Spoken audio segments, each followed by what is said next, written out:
Hello दोस्तों, स्वागत है आपका आज के इस साइंस रिपोर्टर की 9वें एपिसोड में। आज हम इसमें देखेंगे हीलियम हाइड्राइड के बारे में। हीलियम हाइड्राइड होता क्या है? तो हीलियम और हाइड्रोजन का ये संयुक्त एक संरचना है, या मान लीजिए केमिकल कंपाउंड है, और ये सोफिया द्वारा तारामंडल साइग्नस के पास इसको खोजा गया है, देखा गया है।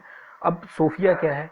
तो ये नासा तथा जर्मन एरोस्पेस सेंटर द्वारा ये स्थापित एक जॉइंट वेंचर है। ये बोइंग विमान पर स्थित है। बोइंग विमान पर स्थित होने के कारण ये क्या है कि स्थायी रूप से ही प्रतिस्थापित नहीं है। ये क्या है कि बल्कि उड़ान भरकर जाता है। क्यों किया गया इसको? ये समताप मंडल में दूरबीन वेधशाला है जो खगोलविदों को सौर प्रणाली का अध्ययन करने की अनुमति देती है। सबसे बड़ी खगोलीय ये हवाई खगोलीय वेधशाला है। अब देखो इसको किया क्यों गया है। देखो, मौसम के जितने भी परिवर्तन होते हैं वो सबके सब क्षोभ मंडल में होते हैं, नीचे सबसे नीचे की जो सतह है। समताप मंडल में जैसे ही हम पहुंचते हैं तो ना वहाँ पे वाष्प होती है, जलवाष्प होती है, ना ही वहाँ पे कोई धूल के कण होते हैं, और ना ही वहाँ पे मौसमी घटनाएं होती हैं, जैसे कि बादल हो गए, गर्जन है, या इस तरह की जो चीज़ें हैं ये भी वहाँ पे देखने को नहीं मिलती हैं। तो वहाँ से जो चीज़ें दिखती हैं उनकी क्लैरिटी कुछ अपेक्षाकृत रूप से देखा जाए तो ज़्यादा होती है। ठीक है, अब देखते हैं अमरबोई के बारे में।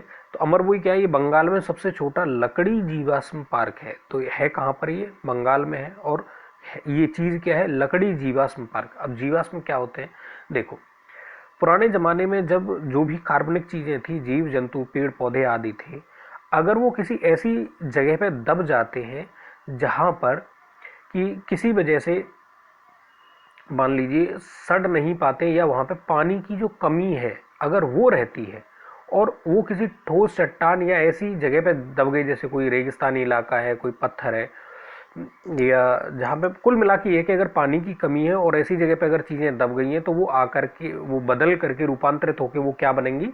जीवाश्म बनेंगी।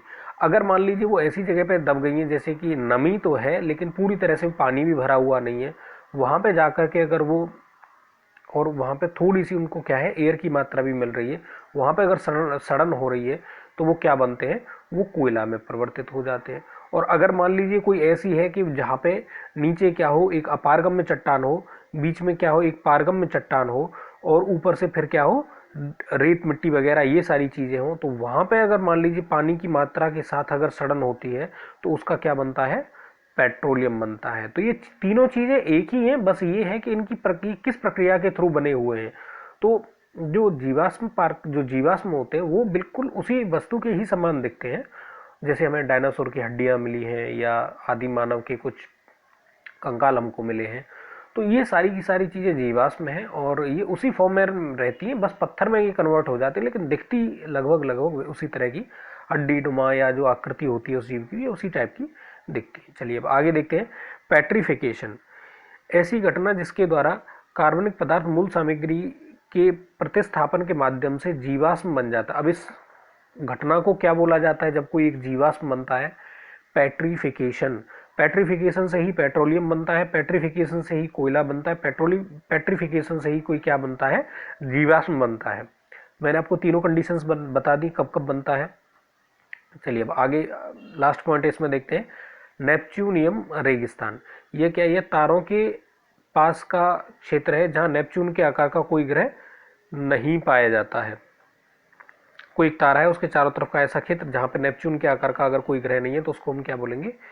इस क्षेत्र के ग्रहों में वातावरण नहीं पाया जाता अधिक रेडिएशन के कारण। जैसे बुध है, तो वहाँ पे क्या है? वातावरण नहीं है, क्योंकि सूर्य का रेडिएशन इतना रहता है कि अगर कोई गैस है भी तो वो क्या हो जाती है? इवेपोरेट हो जाती है वहाँ से। तो इस तरह की जगह को क्या कहा जाएगा? नेपच्यूनियन रेगिस्तान कहा जाता है। तो आज के एपिसोड में इतना ही। आप चैनल को सब्सक्राइब करिए, अपने दोस्तों में ज़्यादा से ज़्यादा शेयर करिए। धन्यवाद।